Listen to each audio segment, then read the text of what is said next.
Good evening, everyone. Thank you so much for joining us. I'm Brian Hoffman. Clara has the night off. Here's what we're working on for you so far. Heavy rain and strong winds woke up most of the area this morning. We're going to show you the storm video captured by our Coastal Bend Weather Watchers group. And a top official at the Nueces River Authority is resigning. They explain why he's blaming bad leadership. And you only have 1 day left to vote early in the primary runoff elections. We're going to tell you exactly when the polls open and close. Your KRIS 6 News starts now.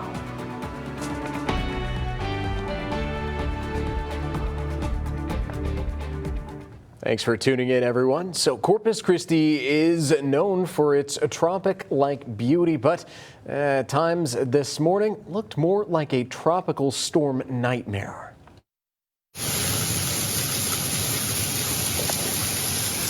Weather watcher Edward Bill was up early this morning in the downtown area. We definitely appreciate all of our weather watchers' images and video, but please be careful out there. Connie Perez captured this scene outside of Mathis. You can see roads and fields completely underwater. Please remember, never drive through these flooded roadways. Always turn around so you don't drown. Rough waters hit the bay in Ingleside this morning. Weather watcher Ruby Rodriguez captured video of the conditions. Strong winds and heavy rain moved throughout the area. The storms also caused reduced visibility on the water. And we want to see your weather watcher photos too. Your pictures can help us track conditions in your neighborhood. Search for the Coastal Bend Weather Watchers group on Facebook to join today. So after round 3 hit the Coastal Bend area this morning, what are our chances for more tonight and into Memorial Day weekend? Chief Meteorologist Stephanie Lauber joins us with all the answers and where to watch out for any flooded areas. Hey, Steph. Yeah, Brian, it's sleepless night number 3 behind us. I told you this one would be a little later, and it was. Unfortunately, that's when folks are trying to head out the door, and the flash flooding was a serious challenge. I felt that in my neighborhood. It was gone in 30 minutes when the rain moved on, but it was a doozy out there. So with more rain on the way, that's the concern. It's the reason why we're under a flood watch, because we got rain all the way through the holiday weekend. Yeah. And some of it is a good thing for us. We need rain, right? So let's take a look. One, to give another shout out to our Coastal Bend Weather Watchers. If you're not a part of this group, go on to Facebook. You know you're probably on your phone anyways. Look for this group. You do have to agree to the rules to be let into the group. So if you try to get in, you were denied. That's probably why. Give it another go. And we'll let you in on all the views around the Coastal Bend. We want to make sure that we are definitely being safe over the next couple of days, because last week's drought monitor, we are making progress, and you're probably going to expect there to be a lot less color on this map today, but this only accounts for data up until Monday. So look at today's drought monitor. That's about it. That's all the progress we've made, because it doesn't show the whole picture. Most of this heavy rainfall began right near this cutoff. So next week's drought monitor will probably have far less color on it, but we still have a long way to go. Our soils have improved. They are rejuvenated. We've got the soil moisture to help the rain run off into the tributaries, and that's where we saw a lot of that around the Oso Creek and, of course, along the Nueces River and some of those other very areas prone to be near those tributaries, like in Calallen as well. So please be careful. We are expecting more rain. I'm going to walk you through that timeline and some of the heat that we're seeing between the showers. That's coming up in your full forecast ahead. When the lights go out, will you be ready? Hey everybody, I'm Drew Bishop, and the Coastal Bend was flooded with power outages on Thursday morning. And with more storms likely and hurricane season just around the corner, here's how you can be prepared. When there's a storm brewing, Julian Hernandez goes straight for his black book. At these storms coming in, it's prepping, little black books where you keep notes at and stuff, where everything's at. Hernandez has worked in utilities and power systems for over 20 years, and he keeps a checklist of everything he needs. Batteries, medication, non-perishable food. June is when hurricane season starts. So you want to kind of start preparing at that time, because we are a coast city. Just like Hernandez, AEP Texas was ready to spring into action when outages hit Thursday morning. Before this wave of storm really hit, we had about over 250 linemen positioned all over the service territory, just knowing that we'd have to be responding to some of these outages potentially. I'm Melissa Melissa Trevino in Alice. This is my backyard after the heavy overnight rainfall. The rain brought a flood of concerns, and while rain eventually moved on Thursday, residents say people should still use caution on the roads. Iris Lozano tells me she's had some trouble sleeping because of the overnight rain events. When morning came, she found a tree had fallen next to her car, but caused no damage. During her morning commute, she got a better look at the storm's impact. Around 7 in the morning, I was heading to work and I saw almost like a pond of water heading to work and just tree branches on the road, a lot of debris from dirt and leaves. Neighbors here say they are always aware of the saying, turn around, don't drown. Good tips there. Thank you so much, Melissa. So the chief operating officer for Nueces River Authority stepping down. Travis Pruski announced that he is resigning today. He says that he is leaving because of what he calls bad leadership. His decision comes after the board voted unanimously to create 2 new oversight committees. That vote followed an independent investigation into Executive Director John Brim. Pruski claimed that Brim misled the board. He also alleged Brim jeopardized a $30 million flood mitigation grant. Board President Eric Berndt says that the investigation cleared Brim of internal wrongdoing. However, Berndt acknowledged serious communication failures within the leadership of the agency. Your time is running out to cast your ballot early, folks, in the Democratic and the Republican primary runoff election. Early voting officially ends tomorrow. Polls will be open from 7 a.m. to 7 p.m. If you do not vote by tomorrow, you're going to have to wait until Election Day. That's Tuesday, May 26th from 7 a.m. to 7 p.m. Well, the Texas Board of Nursing is temporarily suspending the license of the chief health officer over at Camp Mystic. Officials say that Mary Liz Eastland failed to create emergency plans before a deadly flood last July 4th. 25 campers and 2 counselors died in that disaster. Eastland is also accused of failing to report those deaths within 24 hours. A probable cause hearing will happen in the next few weeks. The U.S. government is taking new steps to stop the spread of the Ebola virus. New travel restrictions target anyone coming from the outbreak zone in Central Africa. Those travelers must now enter the U.S. through a single airport. Brian Abel has the latest. An Air France flight bound for Detroit from Paris with a Congolese national on board briefly diverted Wednesday by the U.S. to Canada after border authorities said the passenger boarded the flight in error. It's among the latest efforts to keep the Ebola outbreak from reaching American soil. Our number one thing has to be we can't have it affect the United States. We can't have Ebola cases coming here. So you saw we're now not allowing people to come in. The U.S. government issuing new travel restrictions with the CDC invoking Title 42, a public health law. Now, for at least the next month, anybody who's been in Ebola-affected areas in the previous 21 days, Uganda, South Sudan, or the Democratic Republic of Congo, who wishes to enter the U.S. must first fly to Washington Dulles International Airport in Virginia for enhanced screening. At least 10 CDC staffers are being sent there to help screen passengers, according to a CDC source. Meanwhile, the first confirmed American infected in this outbreak, Dr. Peter Stafford, who'd been working in the region, is improving at a German hospital, says missionary org Surge in a Thursday update, adding Peter has also received 2 intravenous treatments designed to improve Ebola outcomes. Secretary of State Rubio also said Thursday the U.S. has offered to fund up to 50 pop-up clinics to help combat the spread of this outbreak, as health authorities stress the risk to the general public remains low. In Washington, Brian Abel reporting. Here at home, gas prices rising just as millions get ready for Memorial Day travel. AAA says the national average hit $4.56 a gallon.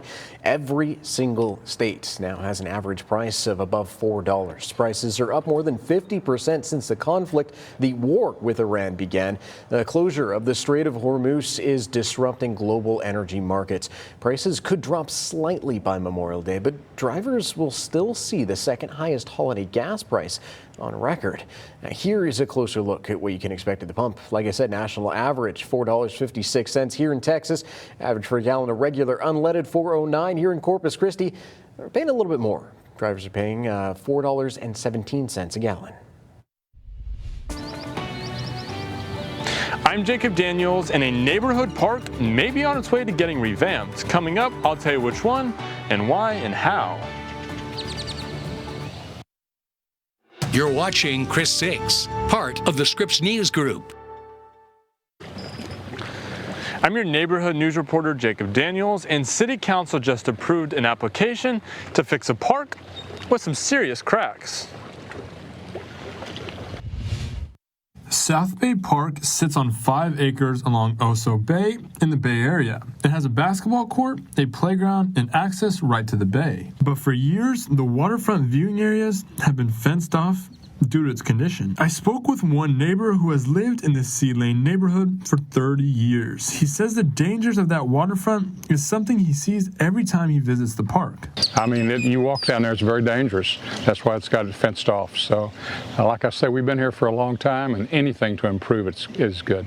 But there's hope. On Tuesday, Corpus Christi City Council approved a FEMA grant application to fix this cracked seawall. The nearly $2.9 million project would replace that failing shoreline with a 50-foot wide sand beach, a concrete reinforcement, an ADA accessible ramp down to the water, and 2 new storm drains to improve drainage and erosion protection. And for Pete, all those changes bring excitement to his neighborhood. We've always been a little sleeping village, so let's kind of take it up a notch. I spoke with another neighbor who told me about the community involvement at this park. He says families hold birthday parties here, kids fill the playground, and when the Blue Angels fly, this spot along Oso Bay is standing room only. So fixing it up means a lot to its surrounding community. Yeah, it is a beautiful spot.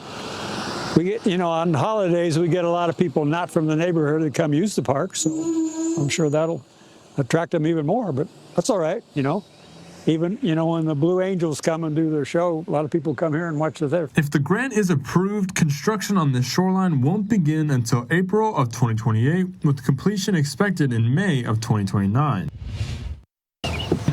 While the FEMA application has been approved, city officials say South Bay neighbors may have to wait months for repairs to begin. Reporting in the Bay Area, Jacob Daniels, Chris 6 News. That's one way to get down the slide. Well, you know what? We want to have some weather that allows us to get outside, have some fun, but this rain is just not being nice, right? Well, I'm going to tell you where the benefit is, pros and cons, coming up in your forecast next.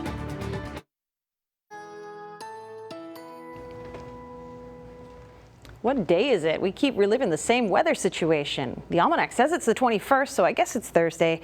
And we did talk about a drought update, so it has to be true. But if you haven't got much sleep in the past couple of days, I think that's all of us together. Is it worth it? Yes, we are making great gains with the rainfall. Will all of this great gains with the rainfall fix our problems? No, but it is a step in the right direction. It's a big step in the right direction. Look at this year-to-date rainfall deficit cut down now to just over 1.5 inches. $1.54 in the red isn't so bad when we were sitting at 4 last week. It's a really big help. And today we picked up about 1.5 inches to really make that gain. Unfortunately, the flash flooding is an issue, especially when it's happening as everyone is trying to head out the door for the morning commute. So that was a big problem. I do think we are going to see a little more action tonight. And again, we should be on a downward trend when it comes to the big, showy, inconvenient weather. It is still going to be inclement, make no mistake. But did you feel how hot it's getting outside? We've rebounded to the 80s. The sun shines out. You might see those tall, puffy cumulus clouds coming together. That's a clue that we're going to see some action tonight, because that is telling you we still have plenty of unsettledness in our atmosphere, still plenty of instability to keep things going as we head through tonight. So yesterday we told you we were under a flood watch here across the coastal bend. It did not include our southern 3 counties. But it did as of this morning. National Weather Service in Brownsville is the entity that handles that for our southern 3 counties. And so we've been roped in, but we're not alone. Most of the southern half of the Lone Star State is now under this flood watch too as we head into the Memorial Day weekend. So this will go until Monday at 7 p.m. for all the coastal bend neighborhoods. It means we are expecting rainfall that could make for flooding across many neighborhoods depending on where those storms happen. And as we saw this morning, flash flooding is a type of that. It's flooding that happens in a flash, and it can be problematic. So we need to stay weather aware over the next couple of days, even during quiet periods like this afternoon. But again, when we're not dealing with the rainfall, we're dealing with the heat. Check it out. Temperatures across the coastal bend hanging out in those 70s and 80s, but looking at the number in yellow, it's still feeling a little hotter than the actual air temperature because we still have plenty of humidity and water in the air around.